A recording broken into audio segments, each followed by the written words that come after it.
Hey YouTubers, what is up? It's Off-Centered Potter here. Getting ready to make a marbled pot. I have 3 brown clay pieces ready to throw and 2 porcelain. They're a little dirty on the outside because of my hands had brown clay on them when I wedged them, but that won't really mess up the effect. So we're going to start by centering each one of these pieces individually, stacking them on top of each other to make the clay a little easier to work with. So off to the wheel.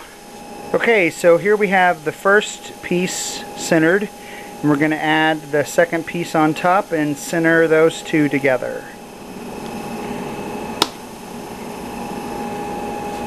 Okay, so we've got the second piece of clay pretty much centered on the top. It's not perfect, but we're going to have to keep centering anyway. So now we're getting ready to add the third piece of clay, the brown clay, on the top of this and center those 3 together. Okay, we're ready for the fourth piece. Looks like the porcelain is completely gone, but it's not. It's just covered up with slip. So as you can see, it's still very much there. So we're going to add the next piece of porcelain on the top now. This is what it looks like before. I've just basically slammed the porcelain down. As you can see, it throws the piece off center, so you got to work on a couple things. One, you don't want any air or anything to get in between the seam there, and then 2, you have to recenter the whole piece because you know, as the force when you put this clay down kind of throws the rest of this off whack. So we're going to work that clay into our mix now, and then we're going to add the brown on the top. Okay, we're ready for our last piece to go on the top. Okay, now it's time to throw the piece.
Well, the batteries ran out while I was throwing the piece, so I didn't get to show you all that, but here it is all done. Here's the inside, and the outside